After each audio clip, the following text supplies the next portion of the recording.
C തോമസിലേക്ക് വരുന്നു. നേരത്തെ Raju P Nair പറഞ്ഞ ആ വാദം എന്താണ്? ഇപ്പോൾ MLA സ്ഥാനം രാജിവെച്ചൊഴിഞ്ഞാൽ നാളെ ഒരു കാലത്ത് കുറ്റക്കാരനല്ല എന്ന് കണ്ടാൽ തിരിച്ച് MLA സ്ഥാനം കിട്ടുമോ എന്ന് നമ്മുടെ സജി ചെറിയാന്റെ കാര്യമടക്കം ചൂണ്ടിക്കാട്ടി രാജു പി നായർ പറഞ്ഞ കാര്യം അതുപോലെ വേറൊരാൾ പറഞ്ഞായിരുന്നു. ഇത് കേട്ടു നോക്കാവോ? മുകേഷിന്റെ കാര്യത്തിൽ ഒരു നിലപാടുമില്ല. ഇപ്പം എന്താണോ നിലപാട് ആ നിലപാട് തന്നെയാണ്. ഇനി അവിടെ വേണ്ടത് എന്താ വെച്ചാൽ കോടതിയുടെ വിധി വരണം. വിധി വരട്ടെ, അപ്പോൾ നമുക്കറിയാം. CPIM-ന്റെ മുമ്പിൽ ഒരു കാര്യമില്ല. ഇപ്പോൾ ചാർജ് ഷീറ്റ് കേസ് കൊടുത്താൽ പിന്നെ ചാർജ് ഷീറ്റ് കൊടുക്കണം. ധാർമ്മികന്റെ പ്രശ്നം അനുസരിച്ച് MLA സ്ഥാനം രാജിവെച്ചാൽ ധാർമ്മികതയുടെ പ്രശ്നം അനുസരിച്ച് MLA സ്ഥാനം തിരിച്ചു കിട്ടുമോ? JK പാർട്ടി സംസ്ഥാന സെക്രട്ടറി MV ഗോവിന്ദന്റെയും രാജു പി നായരുടെയും വാക്കുകൾ ഒരുപോലെയായിരുന്നു. ധാർമ്മികതയുടെ രാജ്യമനുസരിച്ച് MLA സ്ഥാനം രാജിവെച്ചാൽ ധാർമ്മികത അനുസരിച്ച് MLA സ്ഥാനം തിരിച്ചു കിട്ടുമോ?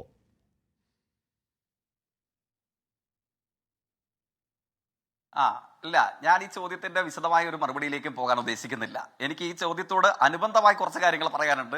അത് ഞാൻ പറയുകയും ചെയ്യാം. അതായത് ഇതിപ്പോ ഞാൻ ആവർത്തിക്കുന്നു, ഞാൻ തൊട്ടുമുമ്പ് അങ്ങയുമായി ദീർഘനേരം തർക്കത്തിൽ ഏർപ്പെട്ടുകൊണ്ട് ഞാൻ പറഞ്ഞ അതേ വാചകത്തിന്റെ പ്രായോഗികതയ്ക്കാണ് ഈ ചർച്ച അത്രയും നമ്മൾ സാക്ഷിയായത്. കാരണം എന്താണ്, അഖില ലോക തെമ്മാടികളെന്ന് വിശേഷിപ്പിക്കാൻ കഴിയുന്ന ബ്രിജ്ഭൂഷൺ മുതൽ പ്രജ്വൽ രേവണ്ണ വരെയുള്ളവരുടെ കഥകൾ ഒരു പ്രസക്തിയുമില്ലാത്ത ഇപ്പോഴത്തെ ഈ ഒരു അന്തരീക്ഷത്തിൽ എടുത്തു വെച്ചിരുന്നുകൊണ്ട് ഇതുമൊക്കെയായി സമീകരിച്ച് അവരെ കുറിച്ച് കൂടെ ദീർഘമായി ചർച്ച ചെയ്ത് നമ്മുടെ സമയം ചെലവഴിക്കുകയാണ്.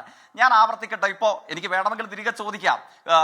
തിരുവനന്തപുരത്തുള്ള മറ്റൊരു MLA ഇതേപോലെ ദീർഘനാൾ ജയിലിൽ പോയി കിടന്നില്ലേ ഒരു കേസിൽ അകപ്പെട്ടിട്ട്? ഇതിപ്പോൾ CD പരിശോധിച്ചിട്ട് കോടതി ബെയിൽ കൊടുത്തു, മുൻകൂർ ആന്റിസിപ്പേറ്ററി ബെയിൽ അനുവദിച്ച കേസുകളെ സംബന്ധിച്ചു കൂടെയാണ് നമ്മൾ ചർച്ച ചെയ്യുന്നത്. പീഡന കേസിൽ തുറങ്കിൽ അടയ്ക്കപ്പെട്ട MLA ആയി തന്നെ ഇപ്പോഴും ഇരിക്കുന്നില്ലേ കേരള നിയമസഭയിൽ? അദ്ദേഹം ധരിച്ചിരിക്കുന്ന വസ്ത്രത്തിന്റെ നിറമെന്താണ്?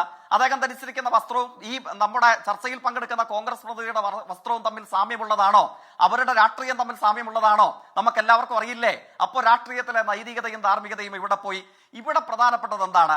ഈ ചർച്ച കാണുന്ന പ്രേക്ഷകർ സത്യസന്ധമായി വിലയിരുത്തണം. അതായത് ഈ വന്നിട്ടുള്ള സ്ക്രീൻഷോട്ടുകളും ഈ വന്നിട്ടുള്ള ആരോപണങ്ങളും അന്തസ്സോടുകൂടെ മുഖമുള്ള സ്ത്രീകൾ പുറത്തു വന്നിരുന്നു കൊണ്ട് പറയുന്ന പരാതികളും മാത്രമല്ല ഇതിനെ സംബന്ധിച്ച് നമ്മൾ കാണേണ്ട ഏറ്റവും പ്രധാനപ്പെട്ട കാര്യം, എന്തുകൊണ്ട് ഈ സംഘം, ഇവരുടെ ഈ സ്കൂള് കേരള രാഷ്ട്രീയത്തിൽ നിന്ന് തുടച്ചു നീക്കപ്പെടേണ്ടതുണ്ട്? ഒരൊറ്റ കാര്യമേ ഉള്ളൂ. അങ്ങൊന്ന് ആലോചിച്ച് നോക്കുക. ഞാൻ തൊട്ടുമുമ്പ് പറഞ്ഞു, അവനവൻ കൊടുക്കുന്ന അളവിനാൽ തന്നെ അവനവനും തിരികെ കിട്ടുന്ന ഒരു അനുഭവം ഞാൻ ചൂണ്ടിക്കാണിച്ചു. അതിനെ സംബന്ധിച്ച് ബഹുമാനിയനായ കോൺഗ്രസ് പ്രതിനിധിക്ക് ഒരു വാക്ക് പറയാനില്ല. മാനമുണ്ടെങ്കിൽ മാനഹാനിക്ക് കേസ് കൊടുക്ക് വിജയ, അല്ലേ? കാരണം കേരളത്തിലെ എല്ലാ മാധ്യമങ്ങളുടെയും മുമ്പിൽ വൈറൽ കട്ടുകളായി മാധ്യമ സഹായത്തോടു കൂടെ പ്രചരിപ്പിക്കുന്ന ഏത് വീഡിയോയുടെ മുമ്പിൽ പിണറായി വിജയനെ വിജയ എന്ന് വിളിക്കും, MV ഗോവിന്ദൻ മാഷെ ഗോവിന്ദ എന്ന് വിളിക്കും, അല്ലെ? എവർ സൃഷ്ടിച്ച രാഷ്ട്രീയം എന്താണ്? ഈ പൊളിറ്റിക്കൽ ഇൻപുട്ടേ ഇല്ല, രാഷ്ട്രീയമില്ല. മറിച്ച് എന്താണ്? കടുത്ത വ്യക്തിയാധിക്ഷേപം, കടുത്ത പരിഹാസം, കടുത്ത പുച്ഛം, ഇത് മാത്രമായിരുന്നു. അങ്ങൊന്ന് ആലോചിച്ചു നോക്ക.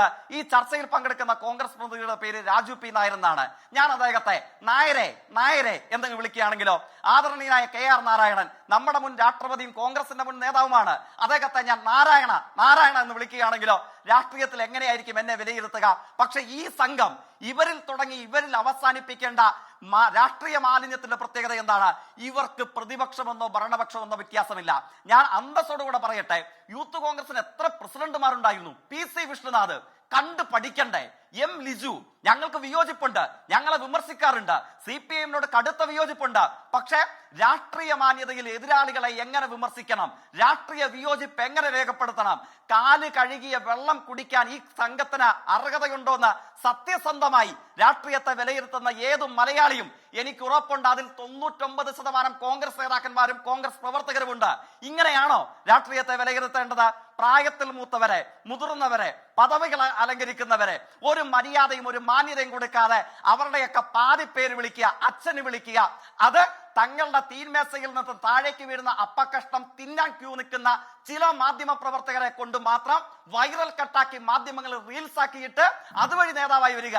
ഈ കേരള രാഷ്ട്രീയത്തിലല്ല, മനുഷ്യ സംബന്ധമായ കാര്യം എന്ന നിലയിൽ nothing human is alien to me എന്നുള്ളതാണ് മാർക്സിന്റെ പ്രസിദ്ധമായ വാചകം. മനുഷ്യ സംബന്ധമായ സകലതനെയും ഏറ്റെടുക്കാൻ ഉള്ള ഒരു സാമൂഹ്യ പ്രവർത്തനം എന്ന നിലയിൽ രാഷ്ട്രീയത്തെ കാണുന്ന ഏതു മേഖലയിലും ഇത്തരം സംഘത്തിൽപ്പെട്ടവരുടെ രാഷ്ട്രീയ സ്കൂൾ ഉണ്ടാകാൻ പാടില്ല. ഇവരിൽ പക്ഷേ മുകേഷിനെ പറ്റി പറയുന്നത് പറഞ്ഞുകൂടാ, പറയരുത്. പ്രജ്വൽ രേവണ്ണനെ പറ്റി പറയരുത് എന്നൊന്നും പറയരുത് എന്ന് പറഞ്ഞാൽ മുകേഷിനെതിരെ കുറ്റപത്രം സമർപ്പിക്കപ്പെട്ട കേസാണ്. ഈ ഡിജിറ്റൽ തെളിവുകൾ, ഈ പറഞ്ഞ വാട്സാപ്പ് ചാറ്റുകൾ, തെളിവുകളൊക്കെയുള്ള കേസാണ് അതും. അതിൽ രാജിവെക്കേണ്ടതില്ല എന്ന് നിലപാട് സ്വീകരിച്ച പാർട്ടി ലോകത്തെവിടെയായാലും ഏത് സമയത്തും 24 വാർത്തകളും ഓഗ്മെന്റഡ് റിയാലിറ്റി പാക്കേജുകളും എക്സ്പ്ലെയിനറുകളും വിശദമായി കാണാൻ ഞങ്ങളുടെ യൂട്യൂബ് ചാനൽ നിങ്ങൾക്ക് സബ്സ്ക്രൈബ് ചെയ്യാം.